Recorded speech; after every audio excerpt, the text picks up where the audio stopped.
your question asks and says, what we've been criticizing the SWAPO party of, has it evaporated, or is there hope for new leadership?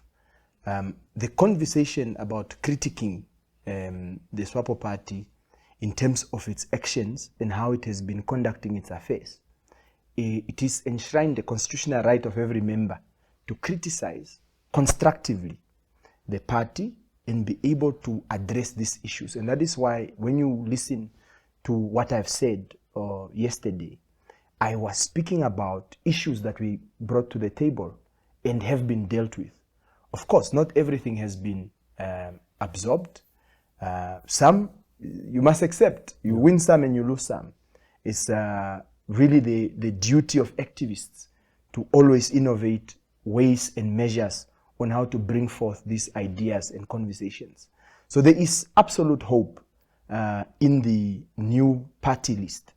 There is a balance of forces. For the first time in the history of the SWAPO party, you have members of the Central Committee and the Politburo, some who may not make it to Parliament because they are not on the parliamentary list. Yeah. So in terms of the checks and balances, you are guaranteed that members of the Politburo, when they pass resolutions in line with the party manifesto, and those that are in the executive and Parliament in particular, do not push those party ideologies to ultimately serve the greater Namibian youth and the greater Namibian people. You will then have accountability at the party level and say, when the executive comes to Central Committee, some can be summoned, and the second highest decision-making body of the party is able to take those bold and decisive decisions. So there is hope in terms of a new wave of leaders who have or who stand a very good chance to go to the August House.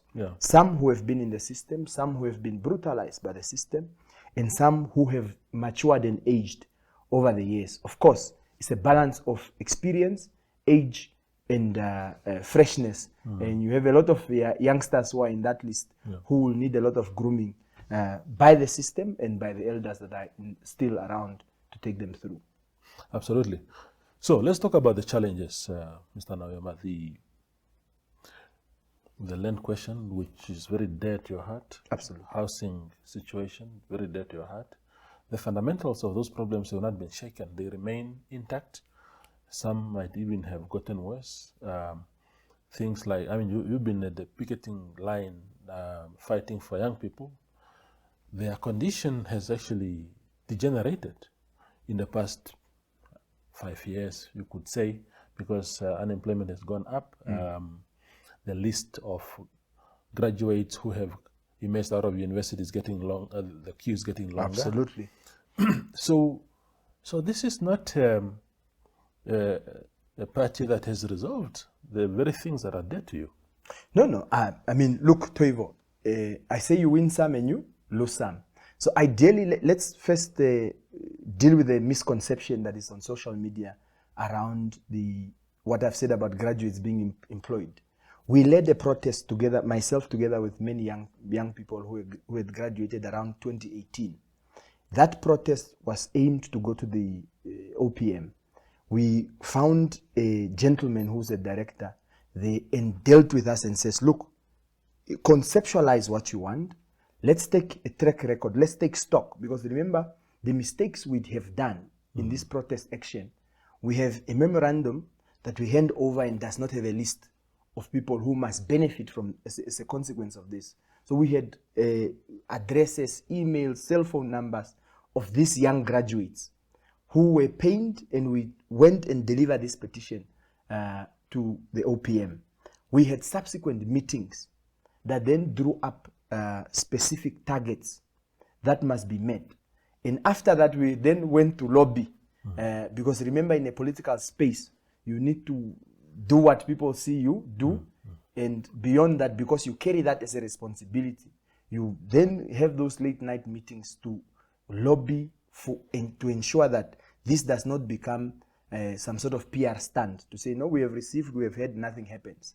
And I can assure you, Toivo, of those 2,000 of us who had submitted that petition, majority of those people have gotten employment. I meet them every day when I crisscross this country in their offices. Some even called me Others bless me with petrol money to say if it was not for you, we would not have been here. So in terms of that aspect, that is what I was speaking to, and say, these are fruits of us having engaged these people. Remember, no government employee or no politician owes me anything to say, Dimbulukeni, you brought your petition, now I'm going to take it and implement it. They can as well just tell me, no, you can take your paper and do whatever you want. But they then said, no, that's not the route that we want to take. Let us have a conversation. And like any other caring government would do. Look at what is happening across SADC or in the African countries. When young people went to protest in Kenya, it turned into a bloodshed. And it's after that bloodshed that they realized that, okay, let's have a conversation. We have not had, up to now, those extreme worst case scenario issues. And they say, look, but just a year ago, you were on the street for the unemployed youth. Absolutely. Because of the experience that we have had, we had conversations with the advisor on youth matters with the president. And we have a direct communication in which we can engage. Yesterday, she confessed and says, now we can have a much easier and lighter conversation. Because we are now on the same team. It will not be perceived as we are trying to push this and politics coming into play. Issues around housing are central to every leader of this country. Issues around poverty, issues around unemployment. I do not believe there is a leader who wakes up rejoicing at the numbers of unemployment in this country. But we need fresh minds, we need new minds, we need renewed minds, together with experience and matured leadership, to be able to address some of these issues. That is all that we are saying. And the crop that wants to take over leadership, we must analyze them and say, but if the person has no level of intellectual capacity or has this morality in terms of how do I want to put it? You must be guided by something. And when you are failing to have maturity in your conversation, in how you approach and deal with national issues, you're not dealing with issues of going home or household matters, but it's issues of that affect bread and butter issues. You can't have a leader in our country who, when you are questioned on issues of bread and butter, you resort to insults, or you resort to academics and you sway yourself off the main topic. But you need to address issues as they are. I hear you. Is that Job Mpanda that you're referring to? No. I'm not mentioning anybody. All I'm saying is there is a variety of leaders who carry that emotional intelligence that they don't have. And that is the maturity that we seek in this country, and say, we are not at the position, I don't think we're at the position of experimenting. Where the country is, we are at the point where we need to say, we are taking decisive leadership, we are not experimenting, we are bringing in, yes, this new blood, but this new blood are working towards a system that has been established, and a system that can be groomed to say, we have head stumbling blocks here. Now we know we are now moving ahead and passing through that. Let's talk about the contradiction that many people seem to be pointing out, and you mentioned about it, which is that you spoke about young graduates getting jobs. When just last year in March, 21 March, you, Michael Mshelelo, Ina Hengari and others went to Katutura, led a group of graduates who are jobless, demanding that what was happening to them is unfair. They went to school, they got qualifications, and they're sitting at home. You got arrested, spent some time behind bars. Michael Mshelelo was there for seven months in jail over that. And Ina Hengari was also there. She had the shortest stay in jail, but she was also there. That, what you went through, what you endured, what you led, which many people thought was really a principled position. What happened on that day and your words yesterday, the contradiction couldn't be more wider. I'm trying to figure out where that... Because even what you spoke about, the OPM and submitting a list and some people getting absorbed, that, if it actually really happened, it's just a scratch on the surface, because youth unemployment, especially among graduates. Now, let's contextualize. Yes. Yeah, let me just finish this point quickly. So, I had student teachers who organize themselves into a group, and they come to the show a lot of times, who are telling me that the number of them who have graduated as far back as 2015 is now nearly 9,000 people. Those are just teachers. Yes. If you add now people, social workers, engineers, Absolutely. it's even worse. Absolutely. So what are we defending here? No, we are not defending anything. And that is why I said I wanted to demystify and conceptualize that. Now, let's deal with this issue around what has happened last year. We went to court. In fact, not us. NEF went to court to seek an interim relief to set aside the decision of the Inspector General. Of course, because we are principled activists who will forever be with the dejected masses of our people and will stand by their side unashamedly, depending on whatever affiliation that you have and you want to put us on. Because that is who we are. You are not told to go. Nobody called me and said, please come. It's a personal conviction.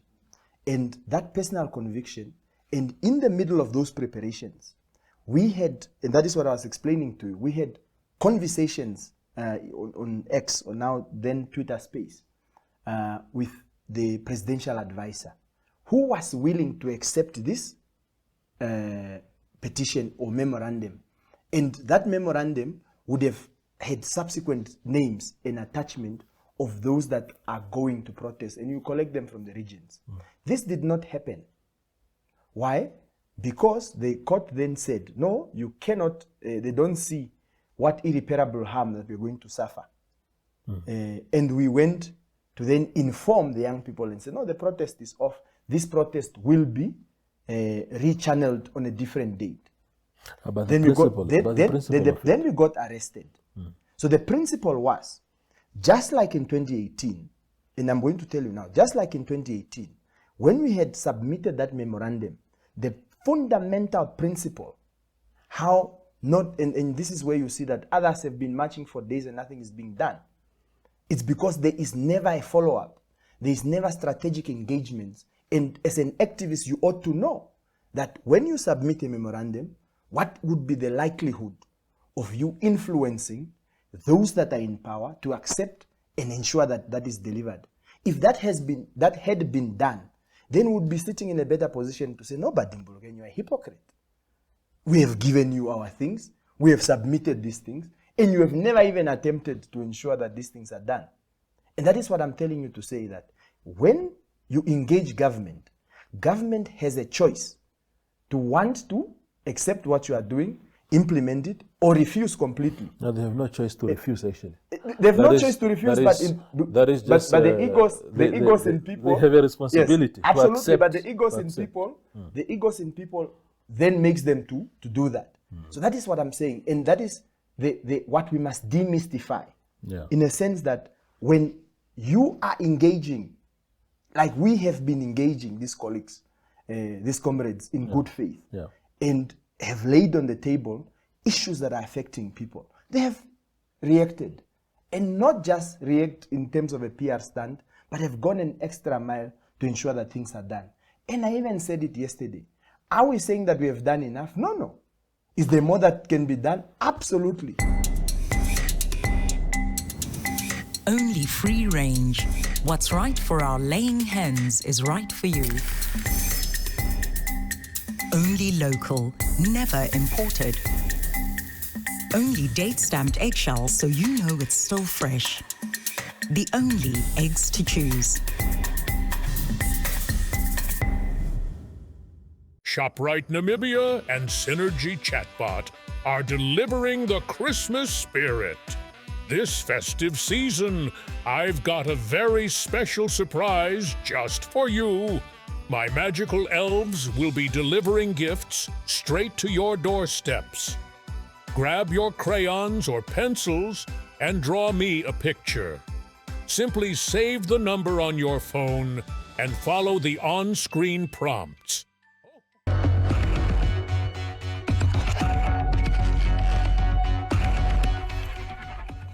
So first of all, I want to talk about civil rights. You know, civil rights, every citizen got civil rights to do, to participate in some important things in the community. So when we're talking about civil rights, we're talking about voting, we're talking about rights to participate in political parties, politicals, and rights to belong or to affiliate to any political party. So those are civil rights, and also to adhere to the laws and the regulations of the country. So now, when it comes to Christianity and politics, this conception, this concept have a lot of implication when people are thinking about it. They think being a Christian, you shouldn't participate in politics. You don't even need to campaign or even just to belong to a political party because you are a Christian. And mostly you find it in the community like Christians are the people that are saying, "Now leave politics for politicians. Politics, dirty game, and all those wrong beliefs." It's not a dirty game. It's just a civil right for every citizen. Yeah. Yes. So where do you think this perception comes from, where people think that Christianity and politics should not mix? Where is it coming from? The community at large, they believe, people are procrastinating about being a Christian and being a politician. Yeah. Even though, like, if you are a Christian, let me say a church leader like me, I preach, I have a church, and I also have a right to belong to a political party. But in my church, you have flocks, you have a lot of people, and then these people, they also belong to their own political party. Now, you as a preacher or as a head of that church, you don't need to force people to belong to your party, or you don't need to discriminate people based on their differences or political differences. So it's an organization where all the people meet. And we also need to teach people about the civil rights to do the right things. So what is the role of the church as far as educating its members about the importance of exercising their civil rights, such as voting tomorrow? Some people would say that in their churches, political activities are not allowed. So how do you balance this? Yeah, it's an obligation for every preacher or church leader to teach and educate people. Look, under the Constitution of Namibia, I guess this is Article 21, right? It's giving people rights to belong to any political affiliations. Now, as a church leader, you need to teach your people to have that obligation to go and vote. Like tomorrow, we are going to the polls and vote for our preferred candidate, So it is very much important. Church people, church members, they shouldn't just stay at church and say, "I'm just a flock of the church." They need to go out there tomorrow and vote for their preferred candidate. To use also discernment spirit, people are campaigning, people are telling us, "Oh, we're going to do this for you. Once we vote us in power, we're going to do this." It's up to them to discern which one is a honest or a true leader, then to vote for that person. Okay. So what then would you say? Because ordinarily, the one of the few times that we see the church and politics mixing is when church leaders are invited to political rallies to come and do an opening prayer and so on. And that's really where it ends. What are some of the deeper sort of partnerships that these two systems can forge, if any at all? Yeah, so I think, as a church leader, even though you belong to your own political party, you gotta be neutral or impartial. So now, because a church is an organization for everybody, and everybody wants the service of the clergyman. So now, if you are invited, you can't say, "No, I'm not going to this party because I'm a preacher and maybe I belong to this." You have to accommodate everyone. It's the same with kingdom. About the traditional authorities. They also fall in the same category because you have the nation and these people are from different affiliations, and you have to serve all of them. Yeah, and not even to preach, to be on your pulpit and discredit this leader. This leader, if you win, the country is going to be in darkness. This one is blah, blah, blah, a lot of things. Yeah, that's where the problem comes. Because people are not impartial sometimes and they discriminate. They disinform, they misinform people using the Bible. Yeah. As the holiday season draws near, ShopRite and Synergy Chatbot are delivering the Christmas spirit. Welcome at Santa's wish list. Follow the instructions to submit your drawing and letter to Santa. Step 1. Start by drawing a picture for Santa. And when you're done, just jot down a few details about yourself right next to it. Step 2. Scan the QR code and it will open up WhatsApp with a little message that says #ShopRiteSanta. Just send that message to Santa. Or if you like, you can also type #ShopRiteSanta into WhatsApp and send it to the number as indicated. Step 3. Follow the simple steps in the chatbot and submit your name and age. And most excitingly, the present you've picked from the list. Don't forget to include your physical address so Santa can find his way to you. Step 4. Once you've completed the previous steps, snap a photo of your drawing and your letter to Santa to submit your entry. Now, remember, I'm looking forward to all the wonderful drawings and letters you'll be sending my way. See you soon, and keep spreading that holiday cheer. Ho, ho, ho!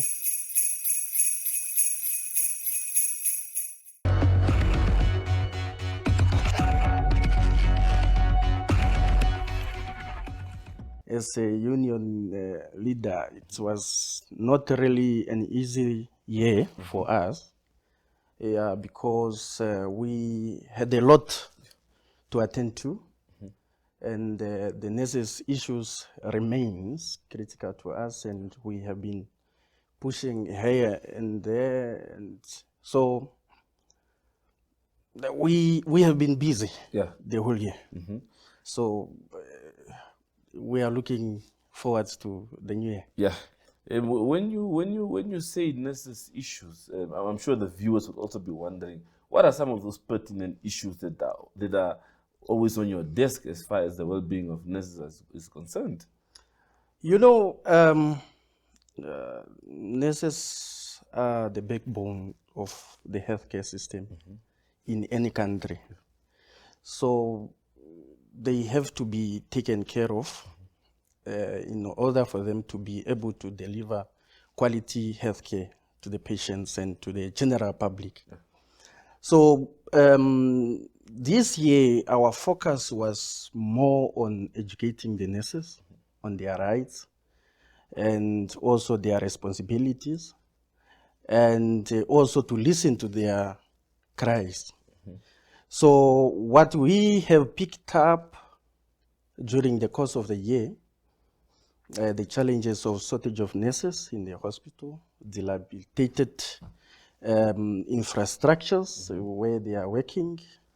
Our nurses, they are not even provided with aircon, so you find them in those confined rooms screening the patients.